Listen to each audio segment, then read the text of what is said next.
I'm in the big leagues, told them don't miss me. Ballin' like Houston, ayy, feeling like Whitney. I need a bag, bruh, send it through quickly.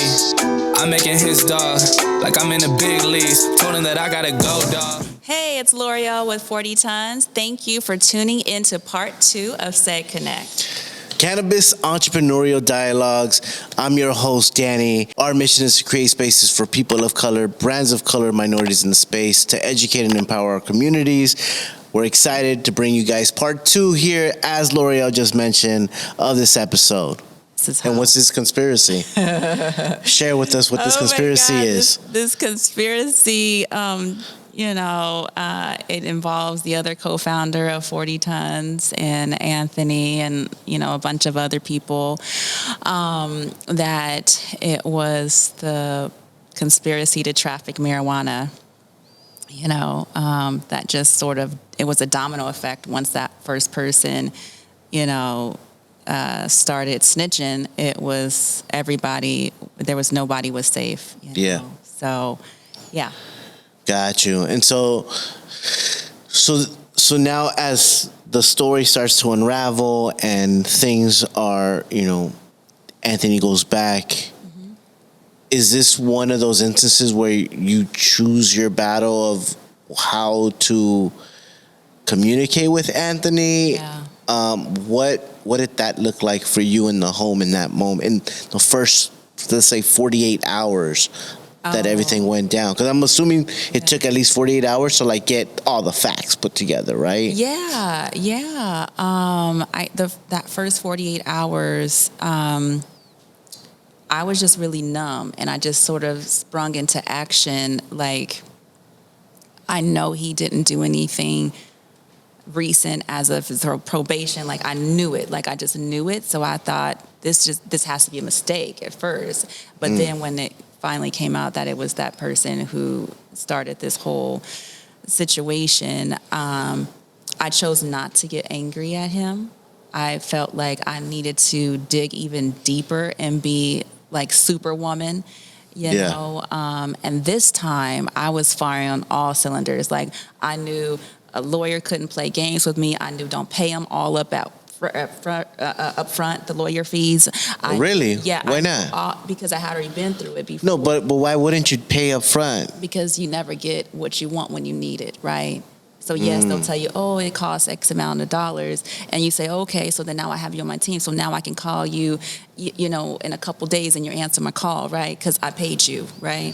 And then that never happens. Right. Then now it's their secretary, leave a message, never get back. Right. Meanwhile, you have my husband's life in your hands and you have all my money and I have no answers. Right. So I knew I needed to be more aware of all of these things that were going to happen to me again. Right. So I'm armed with all this knowledge. So Danny, tell me again, because I got all caught up in that part that you were asking me about the first 48 hours. You were on track. He calls and he's like, this is some bullshit. And I says, I know we're gonna get to the bottom of it. Don't worry about it. I'm here. We're going to figure this out. And during this time, are you also in communication with Corvain and his camp and what's in their family, or that part hasn't even came into play yet? I knew Corvain and some other people were also involved in this conspiracy, and as I would get the discovery report, it's called, you would get that and more people's names are added, but everything had changed, right? No one had, at that time, it was beepers. No one's had cell phones, and it was just, you didn't have that number is disconnected. I knew he was caught up in a conspiracy. I could see his name along with other people, males and females too. But I didn't know to the magnitude of what Corvain's case was, right? That sort of kept under wraps until you get further into either you're going to plea it out or you're going to take it to trial. Yeah. All these uncover. So, I'll take you to the fast forward, I guess, to the courtroom and having to hear Anthony's sentence, and that was devastation yet again for me. Yeah. but I was armed with so much knowledge that I was okay. Surprisingly crazy, right? But then also Right. hearing Corvain's sentence and him getting sentenced to life without the possibility of parole, and they're on the same indictment, and living not exact same lives, but very similar lives. Sure. Like whether Anthony was doing Jump for Joy Foundation, Corvain was handing out turkeys, to less fortunate people around holidays, right? Right. Like, so they were doing their thing and still family men and all that, but I knew that it had to be just the color of your skin, which was so unfortunate. Yeah. And you've experienced that firsthand. Yeah. Yeah. Yeah. And so going back to like the first time around and like the anger and everything, do you think because you knew that Anthony was on a whole different trajectory at the time when everything happened, was that the catalyst for you to like, let's fight this together, where like there was no questions asked about that? Yeah, right, exactly. I knew he hadn't done anything new, like he had promised, hey, I'm out, I'm done. Like, I'm not going to continue to miss out on you, miss out on the kids, our lives together. Like, that's it. Yeah. So I knew that this was bigger than what had happened. Yeah. And definitely it was right. And so during that, the 2 years that he was in that last stint from Vegas. Oh, where was I? Where once he got out, did you move back? Were you still in Vegas? Yeah. And the genesis of the 40-ton brand, was that also coming together around that time, or did that happen after? Both, a little bit of both. Okay. Right. So at this time, my mother was diagnosed with cancer, and her doctors introduced cannabis as a form of medicine.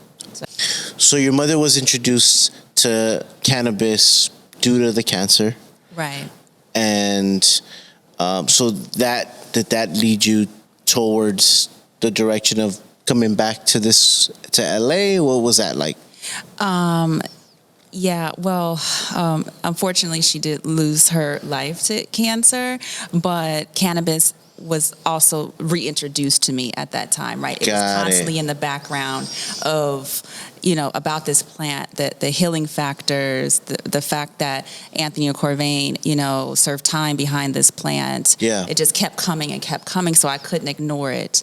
Yeah. And so That's interesting, though, that you're experiencing both sides of the plant, like in real time, where your husband and friends are incarcerated for this plant, while your mother is using this plant medicinally. Like, just that alone it's crazy for you to experience, like, both sides of the coin. Yeah, it was this evolution of this plant, like on one hand, it had destroyed my life, right? For Anthony trying to get this to people. But then on the other, it helped save or soothe my mother's life. Sure. So. Okay, and so this is all going on, and the brand itself, when did that come to play? Okay, so we'll have to fast forward like some years. Okay.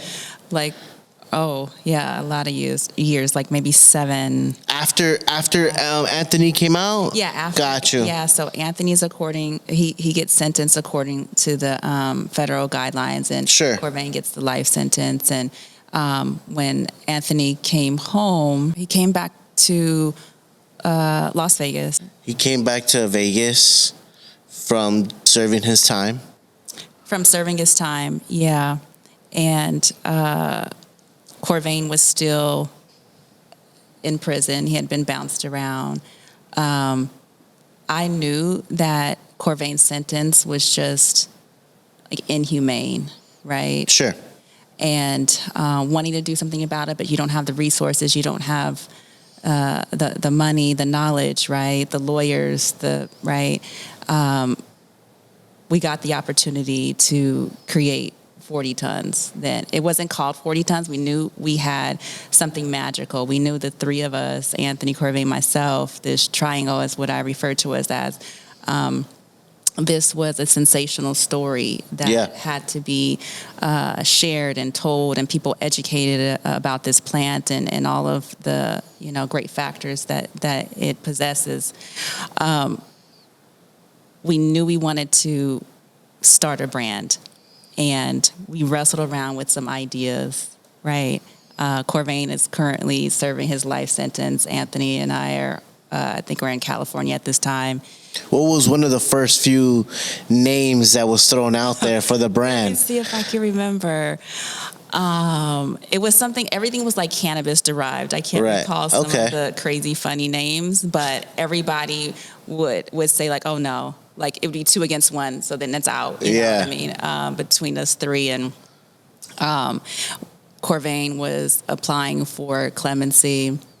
This was for his last time to apply. You're only given 3 opportunities to apply for clemency with the president. Okay. And the first 2 times he applied under the Obama administration, and we thought for sure he's going to come home for this. Like, Obama is in the office now, like, for sure. Right. He said no twice. And so we finally, Corvain came up with the name, let's just call it 40 tons. And Anthony and I just laughed. And we're like, no, we can't do that. Anthony's like, oh, no, hell no, we can't do that.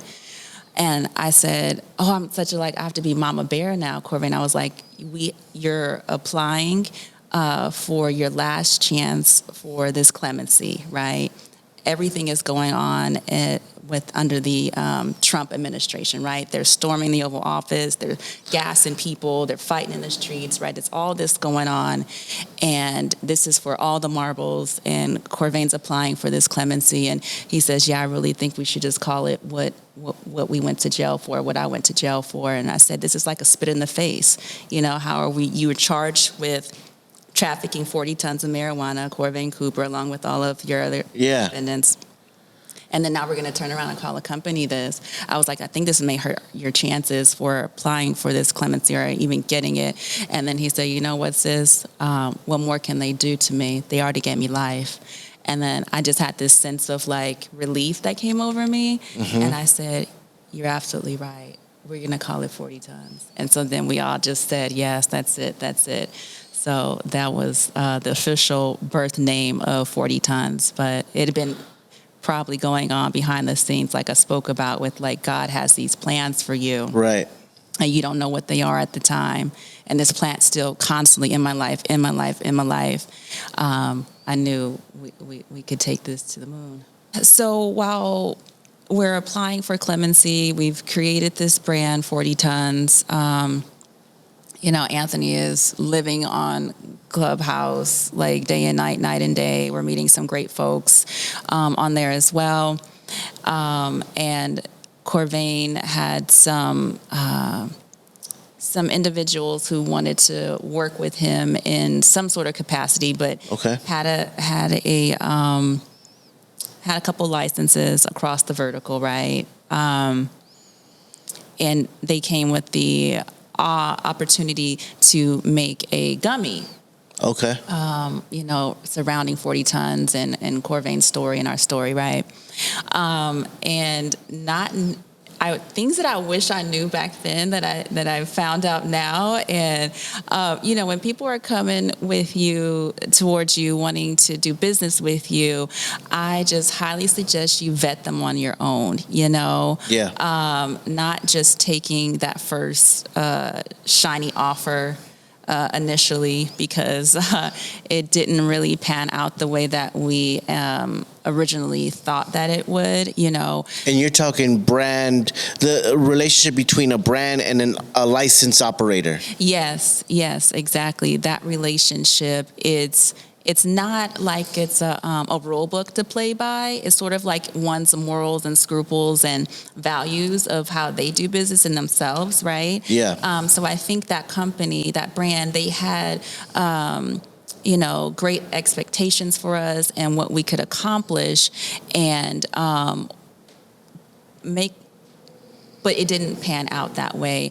And unfortunately, unfortunately, I guess we got a divorce before we got married, but I did learn that, vet these people that you want to go into business with. Just because someone is, showing you the money or there's a potential contract on the table, like go to another lawyer and have that contract looked over. Get everything in writing, because even though they seem cool, they answer your calls now, whatever, you go out to dinner, you cry on each other's shoulders.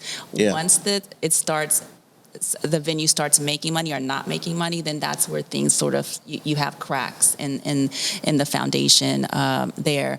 So watch your contracts. Don't take the first offer that comes your way, and practice patience, because How hard is it to say no when you see those zeros? yeah, it's extremely hard, because when your back is against the wall and you just need that fucking relief, you're willing to just, give your left ear for it, right? Yeah. But sometimes being that hasty is really harmful. And so I think just having that in the back of your mind of how, if this deal is so good, it is probably too good to be true. Yeah. So what's something that as a brand you are looking for when you are searching for some type of partnership or management agreement with a licensed operator that feels fair as a brand, and as for the operator that you're working with? Yeah, I think for 40 Tons is strategic partnerships that we've had after that first one have been way more beneficial for both parties. So there's value on each side, and it is a 50-50, and that's what you need when you're coming into these partnerships. Knowing what your contract actually says and interpretation of it, That's important. That's definitely important, because I've dealt with a few of those as the operator, and how I wanted this message to be received was completely different. So you're absolutely right. Right, like those small words, will and shall, right? Just having a better understanding of that, having, the lawyers that are on your team not to just charge you per minute, but that actually care about social equity brands like 40 Tons. We met some great attorneys on the way on this journey with 40 Tons. So I would say that, and maybe revisiting said contract before the end of the contract. Yeah. Right? Like put a clause in there. And there's nothing wrong with that, because if you respect me and vice versa, and we have these values for ourselves and our family and business, like what's wrong with that? Right. Who said? No one. So let's do it, right? Like if things are not aligning on, day 90, right? In the next 10 days, we need to be able to sit down and say, hey, let's either try to renegotiate or let's try to pivot wherever we need to, Sure, so that we're back aligned. Yeah, right? And that's important, especially within this industry. There's so much shit that's changing constantly in, just from the market alone, right? So that's something that we do, like as a licensed operator, when we are working with folks, we're giving 3-month contracts. That's it. Like 3-month contracts. And if at that 3 month, like you said, after those 90 days or right before, let's discuss, see where we need to make changes. Like you did exactly what you just said, right? But most importantly, the pricing. Yes. Pricing of things. So that's where you find out whether you underpriced or you overpriced the services that are being offered. And like you mentioned, that's where communication is important, and have that clause in there to allow for dialogue, to have and be very transparent with who you're working with. Yes, exactly. To get to the end of the contract, and it's never what you thought it would be towards the end. Like you have to just be more aware you're like you said, you're this ever changing cannabis industry. So Yeah. stay on your tiptoes, folks. Always. Always. Talk to me a little more about the services that 40 Ton provides to folks that are currently incarcerated and or are on parole, coming out. Like, what does that look like? We learned about the cannabis fairs through Anthony, so we want to highlight the other work that's being done through 40 Ton. Yeah, so, 40 Tons being a social equity cannabis brand, we knew we needed to be more than just the name, right? We needed to have community outreach and involvement and help these prisoners and their families, right? So another initiative that we do, besides the ones Anthony spoke about, our career conferences, is we have a prisoner give back program. It's on our website, 40tons.co. We have over a dozen prisoners on there currently serving crazy amount of time over cannabis, nonviolent cannabis offenses. So people who want to support can go on our website, purchase that T-shirt. It has the complete story of that cannabis prisoner, their number to where you can write them, their address, and for every T-shirt that person purchases, 100% of the proceeds go right back to that prisoner's books. That was super important to myself that we incorporate that. I was there, I'd been there with Anthony going to jail multiple times where I had to choose between putting food in the refrigerator or putting money on his commissary to call on our son's birthday, right? Yeah. So we do that. I'm super excited about that. And actually, one of our prisoners that we were advocating for, he did recently get released. Oh, so, nice. Yeah, Luke Scarazzo. So, happy to have you home, brother. And we will get together very, very soon. That was a huge win. He actually ended up serving a little over 14 years, I believe it was. Yeah, for operating a dispensary without a license. So. Dang. Yeah, but slowly they are coming home through our advocacy connections that we have and what we do here in the community to highlight that person's story. So we're doing that. We have, so you talked about the career conferences with Anthony. Do you guys have programs for women? Those or maybe not even women, just the families that stayed behind. Yeah, you're right. We do. 40 Tons just recently launched the 40 Tons Foundation. Congrats! Thank you. We just had our it was a Christmas party, a few months back, and so I invited my network of cannabis businesses, retailers, distros, growers, manufacturers. They all came to support this cause, and I had donations set up for the families that had their mother or father currently incarcerated for nonviolent cannabis offense, so that they can have a Christmas. Oh, nice. I was also there where my kids couldn't have a Christmas because I couldn't afford it. So I made a vow to myself that once I was in a different lane in life, that I would always remember those women that were just like me and those children, and why should that child not go without a bicycle for Christmas or a pair of shoes or a backpack, because their mommy or their daddy chose to, do what they did. There you go. Yeah. So that was a huge success, and I'm super proud about that. And stay tuned for our second annual 40 Tons. It was called Canna Christmas. Nice. That's so cool that you guys are doing that. I used to do a lot of those events as well, like create events. We've done like toy giveaways or back to school giveaways. One of the coolest events that I put together was a dad spa day. Love it. And so we worked with the Girl Scouts, and we would have men come in. I had a nonprofit for men and working with their children in early education.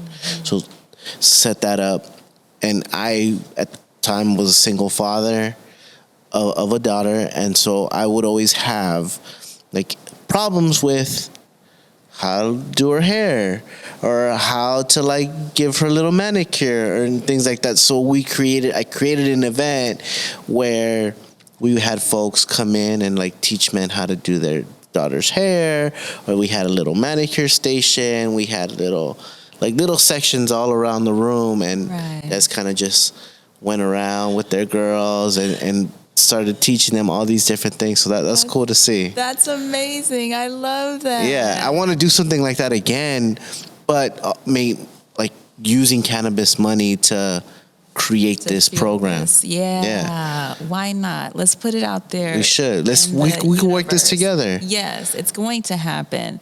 I think, summer is a good, place to begin to do this, because all the toes are out and the girls want to have their facials and nails done. Yeah. And all that. And so we can have all the fathers that maybe just recently came out and allow them some time to spend some quality time with their kids, trying to acclimate themselves back into their family and their role.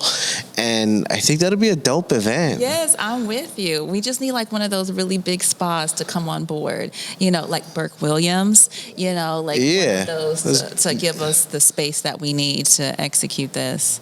Yeah, I'm sure we can figure that out. All right. Dude, you guys heard it. We're working on this.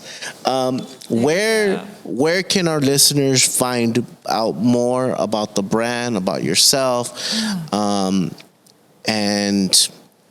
any shout outs that you'd like to give? Okay. To find out more information about 40 Tons and this movement that we are creating here in the cannabis space, you can check us out on our website, 40tons.co, or across our socials, which is 40 Tons Brands. And you can also find me at upcoming cannabis conferences. I'll be at Benzinga April 10th through 12th. So all you investors that want to come and speak with me about partnering with our amazing brand, I will be there to soak it all in.